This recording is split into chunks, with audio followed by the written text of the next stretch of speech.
Prepare for an out-of-this-world experience as we delve into 6 key insights into the Xenomorph killer, ensuring you're primed to excel whether you're wielding its deadly power or facing it head-on as a survivor. From power charge rates and hitboxes to tactical do's and don'ts, we're covering it all. Get ready to master the Xenomorph's unique abilities, understand its strengths and its weaknesses, and navigate the game with this newfound expertise. Without further ado, let's hop into the video. First, to understand the Xenomorph, you need to understand the Xenomorph's power. Hidden Pursuit. This power revolves around utilizing a network of tunnels accessed from control stations. The Xenomorph can move through these tunnels to quickly traverse the map and surprise survivors. The aura of the control stations are always visible to the Xenomorph, shown in white. When 35 seconds have surpassed, this is the base charge time for their power. The Xenomorph's runner mode activates. This is when you see the alien on all fours. While in runner mode, the Xenomorph's terror radius is reduced from 32 meters to 24, making it stealthier.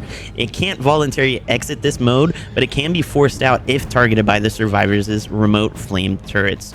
The Xenomorph can access a brutal tail attack in runner mode with an extended range of 4.8 meters. If the Xenomorph wants to charge their ability quicker than this base 35 seconds, they can enter and move through their tunnels, reducing their charge time to just over 4.3 seconds. Next, I want to cover the hitboxes. So I found that when using the tail attack, hitboxes can be a bit confusing. To put it simply, you can use your tail to hit over most objects, depending on the height, but don't waste your time trying to hit through objects. Most of the time, when using your tail attack, you'll simply tap the button to activate it, but a tip most people won't catch on to is that if you hold down the button, you can actually increase the vertical range of your attack, allowing the Xenomorph to hit someone almost straight below or above them. Keep in mind that this distance has to be at or below 4.8 meter range of the attack. Next, I want to talk about control stations. Something very important to know for when you play as or against the Xenomorph is the importance of these control stations.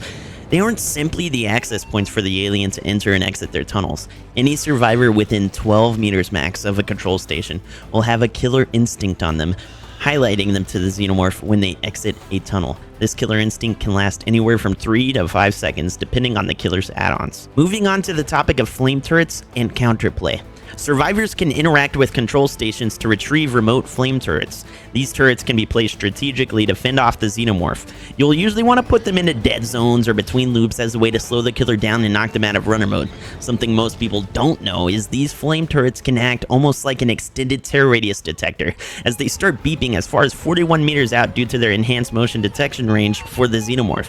Another thing to note is that it only takes just over 1.5 seconds for a turret to take the Xeno out of runner mode.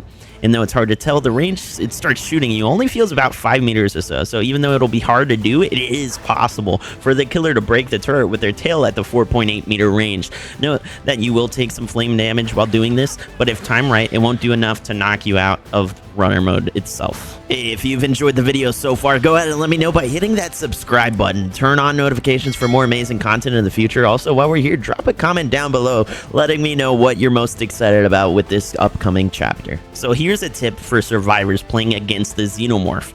When the Xenomorph is in their tunnels, they can actually see a survivor's footsteps within a 16-meter radius of the survivor. They can also hear things like generators and footsteps.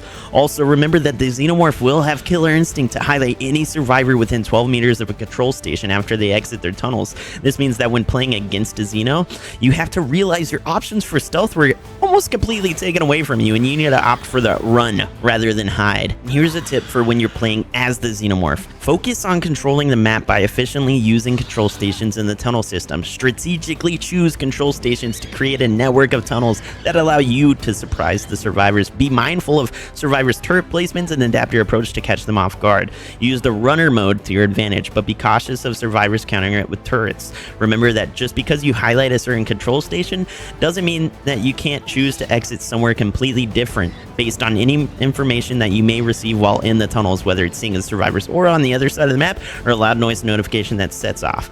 You can navigate tunnels freely and lurk in the shadows, choosing just the right moment when to lunge forward toward your prey. Thank you guys so much for sticking around to the end of the video. I look forward to hearing about your experiences with the Alien chapter and so much more in the comments below. Tired Marine, out.